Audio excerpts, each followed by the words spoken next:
Salut mes Nakamas, c'est le Dog, j'espère que vous allez bien. Moi ça va bien, enfin ça va beaucoup mieux.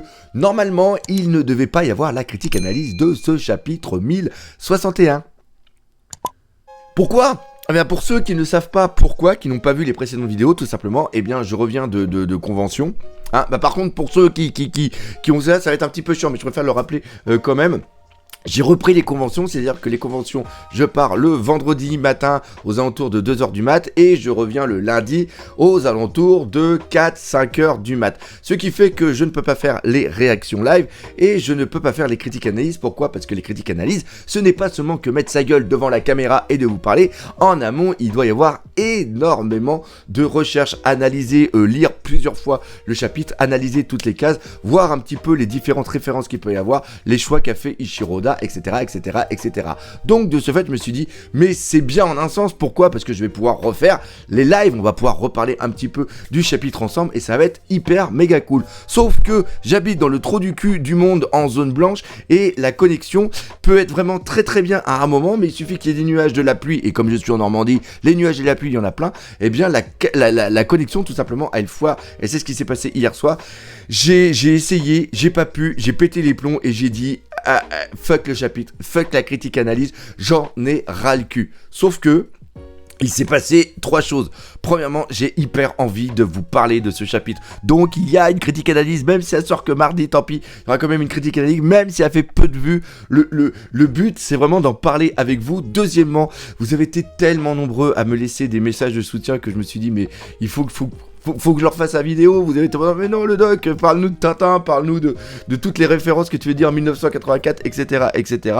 Et aussi il y a des youtubeurs qui m'ont contacté et j'en fais un gros merci de m'avoir un petit peu remonté le moral et m'avoir proposé quelques trucs. Donc voilà, un gros merci à toute la communauté. C'est aussi pour là que vous êtes, c'est aussi pour ça hein, qu'il y a ce lien entre nous. C'est-à-dire que quand vous allez pas bien, bah, vous regardez les vidéos et je vous remonte le moral. Et inversement, quand moi je vais pas bien et que j'ai des problèmes, et bien j'en parle un petit peu en vidéo et vous êtes là pour me remonter le moral. Donc voilà, c'est méga cool. Et encore une fois, petite annonce, je serai dans 2 semaines à l'Animasia de Bordeaux. Donc venez hyper nombreux. Bref, ça c'était pour les infos. Maintenant on va passer directement dans le vif du sujet, la critique analyse de ce chapitre 1061. Alors la vidéo va être hyper chill, hyper tranquille, hein. Il va pas avoir beaucoup de montage, il va pas avoir beaucoup de trucs. On va en parler vraiment tranquillou. Déjà la chose qui se passe, c'est que ce chapitre met en place quelque chose d'important, c'est-à-dire que on a fini les entr'arcs, c'est-à-dire que là où on a toutes les informations de ce qui se passe dans le monde, c'est-à-dire qu'on a les infos sur Barbe Noire, Boa Hancock, les Shichibukai, les révolutionnaires, le gouvernement mondial, les idées, etc., Imsama, l'arme, enfin le truc absolument de dingue. Il nous a foutu un gros tease, il nous a foutu dans la tête, et là maintenant ça y est, on repart sur une aventure. Et la bonne nouvelle de cette chose, c'est que l'équipage est à nouveau séparé, ce qui signifie que c'est un j'arrive plus à trouver le mot. C'est un narratif. C'est un procédé narratif, merci de m'avoir soufflé, pour justement diviser la séparation des Mugiwara. C'est ce qu'il fait depuis un bout de temps. Ça va être très dur cette vidéo. C'est un truc qu'il fait depuis très très longtemps pour justement pouvoir délayer le récit. C'est-à-dire qu'au lieu de foutre tous les Mugiwara d'un seul côté et qu'il se passe plein de trucs d'un seul coup, eh bien on va arrêter tout le temps, tout au long des prochains chapitres, de faire des petits sauts à droite à gauche pour après avoir une connexion finale. Et ça c'est une bonne chose. Pourquoi ? Parce que ça veut dire que l'on n'est pas dans l'arc final de One Piece. La fin dans 5 ans, personnellement j'ai du mal. Je pense qu'on est parti peut-être encore pour au moins 7-8 ans facile. Et ça en un sens c'est vraiment excellent. C'est à dire qu'on va avoir une partie qui va se passer sur Vegapunk. On va apprendre plein de choses sur justement les fruits du démon. Parce que rappelez-vous, il y a très très longtemps Eiichiro Oda avait dit qu'on aurait des informations, des vraies informations sur les fruits du démon grâce à Vegapunk. Pourquoi ? Parce qu'on le rappelle, Vegapunk c'est celui-là qui a réussi à faire la fusion entre les fruits du démon et un objet, c'est-à-dire que c'est comme ça qu'on a vu un bazooka qui était aussi avec un chien. C'est lui qui a aussi toutes les techniques, c'est lui qui a créé le faux frais fruit du démon qu'a mangé Momonosuke, c'est-à-dire celui du dragon qui est tiré de l'ADN de Kaido, c'est-à-dire qu'on refait une petite parenthèse. César, lui, a créé des faux fruits du démon qui sont les smiles qui donnent seulement qu'au niveau Zoan, donnent seulement qu'une moitié de transformation qui deviendra jamais totale. Ce qui est aussi important, c'est que toute la conscience, parce que là c'est très important, on va revenir juste après, la conscience de l'animal reste présente. C'est-à-dire que quand tu manges un Zoan, par exemple, Lucci qui a mangé le Zoan du léopard, la conscience du léopard n'est pas présente. C'est-à-dire que quand il devient un léopard, c'est lui qui est le léopard. Quand il devient un hybride, c'est lui qui devient un hybride. Il n'y a pas une partie de l'instinct animal et de la conscience de l'animal qui prend le pas sur Lucci, contrairement aux Smiles, où les Smiles, ils ont une partie de l'animal qui est présente. On va prendre par exemple Holden qui était avec le lion. Et bien le lion, des fois, tapait dans les coucougnettes de Holden. C'est-à-dire que l'animal en tant que tel avait une conscience. Et ça, on va y reprendre justement par rapport à ce qui se passe avec Vegapunk, ce qu'il n'arrive pas à faire avec ces robots.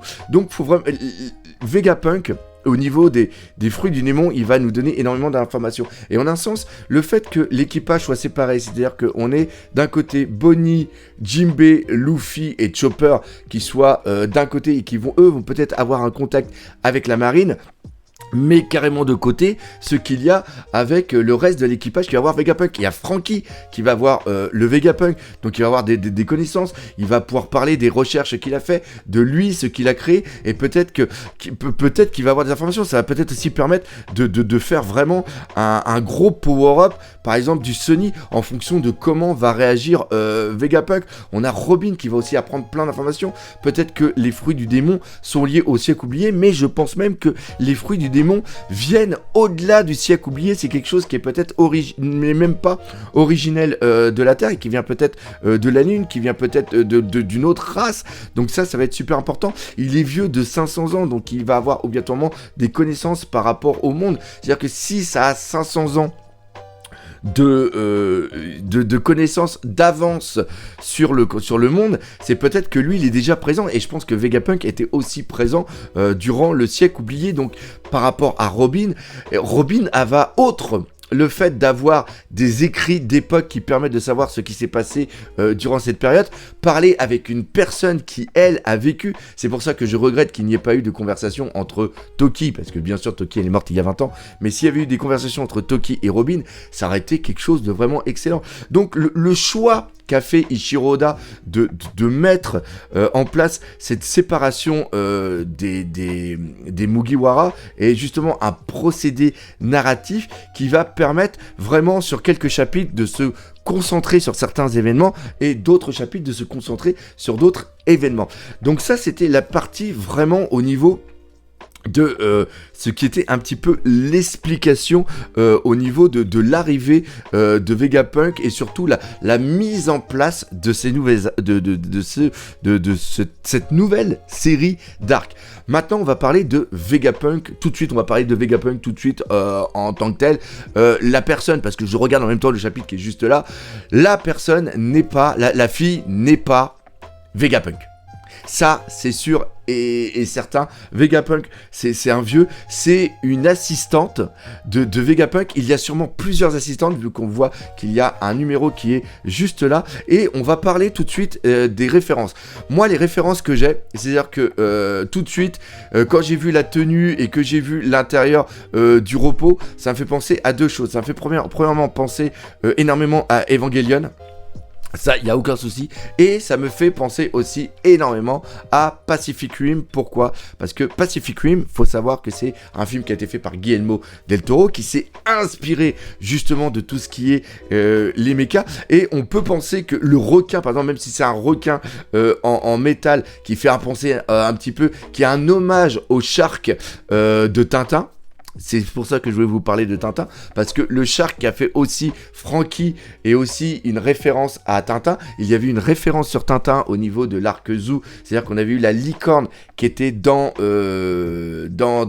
les arbres, et il faut savoir que Eiichiro Oda aime aussi beaucoup la BD franco-belge. Il y a aussi une référence à Obélix à travers Weppel. Enfin bref, ça c'est un truc que je dois vous faire depuis très très longtemps en vidéo, les différentes références qu'il y a dans One Piece. Et là, justement, on a ce gros robot qui moi me fait penser à Pacific Rim, et justement où à l'intérieur il y a des personnes qui étaient là dans le sorte de cockpit qui était vraiment central, qui permettait de faire bouger le robot, et même de voir le robot qui prend le Sunny comme ça fait penser, pour ceux qui ont vu Pacific Rim, tout simplement quand il défend le chalutier. Et là où je voulais dire aussi, c'est qu'il va sûrement y avoir sur l'île d'autres énormes robots. Il va sûrement avoir une référence à Godzilla, à Mecha Godzilla, ça c'est sûr et certain. Et il faut savoir que, pour la petite histoire, pour ceux qui ne le savent pas, c'est-à-dire que Eiichiro Oda, depuis qu'il est gamin, est un gros fan de mecha. Et malheureusement, ses parents ne lui ont pas acheté beaucoup de jouets au niveau des mechas, et c'est aussi pour ça qu'il a créé Frankie, qu'il a créé les robots de Frankie. C'est vraiment pour mettre une partie des robots à l'intérieur. Il aurait voulu faire aussi un... D'ailleurs, je pense qu'il avait dit dans SBS, c'est qu'une fois que One Piece sera fini, il ferait une sorte de petit manga sur les robots. Il est aussi très fan d'Akira Toriyama. Akira Toriyama a aussi une mise en place des robots. Rappelez-vous, ne serait-ce que tout simplement Dr. Slump avec Harale, ou tout simplement le début de Dragon Ball avec Pilaf et les différents robots. Donc il y a toute une chose, tout un imaginaire qui est en train de mettre en place Eiichiro Oda, et ça fait plaisir. Il faut savoir aussi qu'il n'y a pas beaucoup de robots dans One Piece, parce qu'il disait que les robots étaient tellement puissants que ça contrebalancerait la puissance globale de One Piece. Donc là on va voir sûrement des robots qui vont avoir des défauts, et justement en parlant des défauts, les défauts du robot, c'est tout simplement la conscience. Et là, on va partir sur un truc qui est assez dingue. C'est-à-dire qu'on sait que Vegapunk travaille pour le gouvernement mondial. Vegapunk, c'est quelqu'un qui bouge en fonction du vent. C'est son intérêt principal qui va toujours prévaloir pour imposer ses actions par rapport peut-être à une conscience, par rapport peut-être à un besoin global qui va être au niveau du monde. Il va aller là où est son intérêt. C'est-à-dire qu'à un moment, avant qu'il aille au niveau du gouvernement mondial, il a fait des recherches avec Jadji et avec César sur justement le linéage, sur l'ADN, et ça a fait peur au gouvernement mondial, et donc le gouvernement mondial a décidé d'aller là où ils étaient pour leur dire: vous arrêtez vos expériences. Si vous les arrêtez pas, si vous les faites pas pour le gouvernement mondial, on vous tue. Vous n'avez plus le droit de les faire. Et donc César et ainsi que Vegapunk et le reste des scientifiques ont été justement sur l'île du gouvernement mondial qui est Punkasa. Lui par contre, Jadji, vu que c'était un roi, il a décidé de retourner sur son île et faire directement les recherches en loose day. Et ce qui se passe, c'est que si Vegapunk a continué, c'est pas pour faire plaisir au gouvernement mondial, mais tout simplement pour pouvoir continuer ses recherches et atteindre un certain niveau. Et c'est d'ailleurs pour ça qu'il a pu trouver certains éléments sur justement l'ADN et créer le fruit du démon, le faux fruit du démon de Kaido que Momonosuke a mangé. Et là, on voit qu'il essaye de faire des robots et il a un problème avec la conscience du robot. C'est-à-dire qu'il a donné des ordres au robot, mais les ordres étaient beaucoup trop primaires et le robot a eu du mal a été seulement qu'une sorte d'enveloppe vide avec 2-3 éléments de conscience qui ont permis d'avancer. Et justement, on reprend la conscience que je vous ai parlé tout à l'heure au niveau des fruits du démon. C'est-à-dire que quand il a fait le fruit du démon, il a réussi à ne pas mettre la conscience de l'animal dans le fruit du démon, alors que lui, César, lui, n'a pas réussi à enlever cette conscience dans le fruit du démon et elle est toujours présente. Reprenez ce que j'ai pris justement au tout début de cette critique-analyse. Et ce qui peut être dingue, c'est-à-dire que pourquoi il fait des recherches sur la conscience des robots, c'est peut-être que le gouvernement mondial lui a demandé justement de faire des recherches sur la conscience collective ou la conscience individuelle pour pouvoir transformer les humains en des sortes de, entre guillemets, zombies qui seront là seulement que pour exécuter.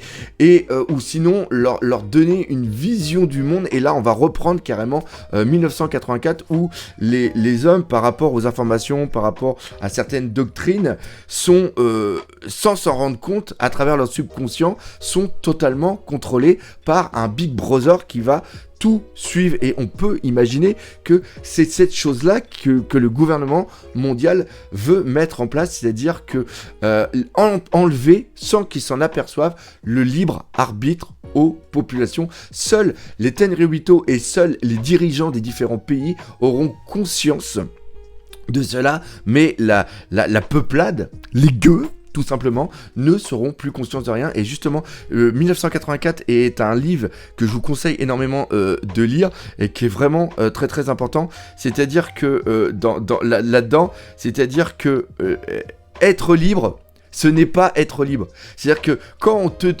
le fait de te dire ce que tu dois faire, c'est ça la vraie liberté. On le reprend aussi dans un petit peu le discours qu'a Loki dans le premier Avenger. C'est-à-dire que il vous faut des dieux pour vous dire ce que vous devez faire, parce que avoir le libre arbitre est un danger pour vous. Donc ça pourrait être vraiment sympa, et c'est un petit peu la vision qu'aurait le gouvernement mondial, et c'est justement sur quoi Vegapunk a travaillé. Et encore une fois, il utilise les fonds, les moyens du gouvernement mondial pour faire ses recherches, mais après les appliquer sur autre chose. Et les appliquer sur quoi? Tout simplement sur les robots géants. Pourquoi les robots géants? Tout simplement parce que Vegapunk a un gros problème, c'est qu'il n'arrive toujours pas à mettre en place la géantification, qui doit sûrement aussi être un but du gouvernement mondial. Pourquoi? Pour pouvoir attaquer le pays d'Elbaf, ou même le pays de tout simplement Wano Kuni. On le voyait justement avec les PX, et les PX justement, je vais refaire une petite parenthèse, c'est-à-dire que Vegapunk, à travers l'information que les robots n'ont pas de conscience, montre que Kuma, tout ce qui lui a été implanté dans la tête ne sont pas des ordres de Vegapunk, mais toujours la conscience en elle-même de Kuma. Ça, c'est très important. Ça, là, au moins, on a une information qui est vraiment concrète. C'est-à-dire que le fait de protéger le Sunny, le fait d'être ce qu'il est, c'est tout simplement quelque chose que Kuma a voulu, et non pas des ordres qui lui ont été imposés par Vegapunk.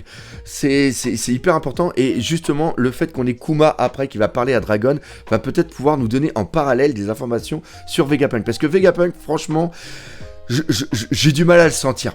J'ai franchement du mal à le sentir, et la référence par rapport à Egghead, qui est tête d'œuf, qui est tout simplement le surnom aussi de Robotnik. On le voit aussi, l'île avec cette mâchoire en l'air, avec ces trucs, qui va sûrement avoir des références sur du rétro gaming. La tête m'a énormément fait penser à un mode vénère de Pac-Man. Il y a plein de... Je pense qu'on va avoir énormément de références à tout ce qui est les années 80. Pourquoi? Parce que Ishiroda, comme moi, est né dans les années 70, il est né en 75, et moi j'ai vécu avec Pac-Man. Je jouais comme un gars, je jouais sur les bornes arcade dans les bars et tout ça, les vieux Atari. J'ai vu toute l'évolution des consoles, les NES, Super NES, etc. Et je pense que ça aussi, ça a marqué Ishiroda, et Ishiroda aime bien faire des clins d'œil. Donc je sens que dans les robots, on va avoir du Megaman. On a aussi toute une connaissance, enfin toute une mythologie, tout un lore au niveau des jeux vidéo au Japon, qui n'est pas obligatoirement le même que nous, ce que nous avons eu à l'époque, même si les jeux qu'on a joués ont été beaucoup des portages justement de jeux japonais en jeux français. Bref, tout ça pour dire que le Vegapunk, personnellement, je ne le sens pas trop. Je sais pas ce qui va se passer, et peut-être il va y avoir une dualité entre un bon Vegapunk et un mauvais Vegapunk. Pourquoi? Parce que tout simplement, je reprends un petit peu le Robotnik qui, selon certains dessins animés, selon certains animes, n'a pas spécialement un mauvais fond. Il a parfois un bon fond. Il se passe des fois des trucs avec Sonic qui sont vraiment excellents. Et justement, que je sais pas si j'ai dit, je suis totalement en live. C'est-à-dire qu'on a Tête d'œuf, qui est le surnom justement le nom de Robotnik, je crois, au Japon. Et il va y avoir une dualité entre peut-être différents Vegapunk, et pourquoi pas s'il a mis une partie de sa conscience. Ça reprend aussi un petit peu le Dr Gero. Je pense qu'il va avoir des trucs comme ça, mais on verra quand même par la suite. Mais concrètement, Là, moi, je sais pas vous, laissez-le dans les commentaires, mais je suis hyper hypé pour la suite de cette aventure dans ce pays de la neige. Et d'ailleurs, il doit aussi y avoir une putain de référence au niveau de la neige, parce que tous les endroits où il est, Vegapunk, il y a un climat froid. Enfin, vous me direz non, parce que à Punk Hazard, c'était pas le cas. Mais à l'île où a été Franky, c'était quand même une île qui était quand même extra froide. On va passer maintenant sur la dernière partie de cette vidéo. On va parler un petit peu du gouvernement mondial. Gouvernement mondial, enfin non, pas du tout. On va parler du Sword avec la marine. On voit Mep qui est totalement en pleurs, qui demande d'aller aider.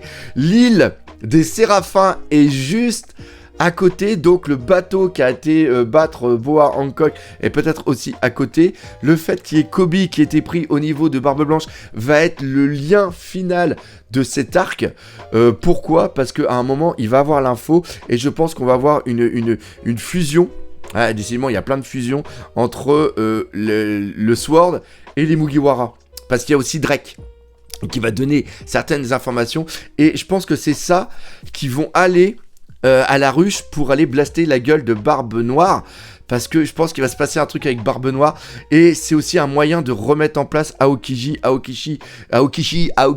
avec Robin, parce que là il y aura vraiment tous les Mugiwara qui vont y aller. Ça sera le truc vraiment avant d'aller au niveau de Elbaf, et après au final avoir le truc contre le gouvernement mondial, parce que c'est ça surtout qui va être hyper important, c'est la fin avec le gouvernement mondial. Alors il y a certains qui me disent mais le doc c'est une hérésie, les marines ne peuvent pas s'allier avec les pirates, sauf que ce n'est pas la marine en tant que telle, c'est le Sword, c'est une version entre guillemets un petit peu secrète qui a été quand même avec Corazon. Il y a Sengoku qui est dedans, il y a Garp en mon sens qui est dedans, et il y a Aokiji qui est dedans, il y a bien sûr Kobe, et au-delà de la divergence entre pirates et marine, souvent ils peuvent s'allier, comme ça a été le cas au niveau de Punk Hazard, tout simplement entre Smoker, qui je crois fait aussi partie justement du Sword. Et justement en parlant de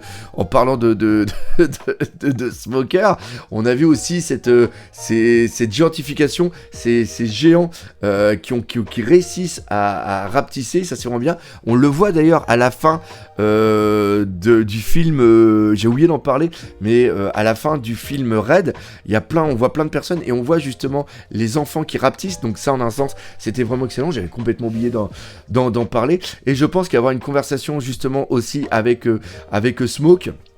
Et je pense que peut-être justement Smoker va aussi aller aider pour aller délivrer Kobe. Tout ce qu'il y a à dire, c'est que One Piece, ça fait 25 ans. Et j'ai encore envie, voilà, j'avais envie d'en parler avec vous tout simplement, parce que c'est génial, il donne plein d'infos, il y a plein de trucs à droite à gauche, c'est absolument excellent. Enfin, on sait pas où on va, on ne fait encore une fois que supputer des différentes choses, mais tout ce que je sais, c'est que j'ai toujours ultra envie d'en parler avec vous, et j'espère que de votre côté, vous êtes toujours aussi heureux que moi, j'en parle et que je fasse mes vidéos. Bref, c'est là-dessus que se termine cette critique analyse, j'espère que vous l'aurez apprécié. Si c'est le cas, comme d'habitude, n'hésitez pas à partager par exemple entre vous, laissez des commentaires, mais on n'oublie pas le principal, One Piece, c'est la vie. Allez, salut mes nakamas.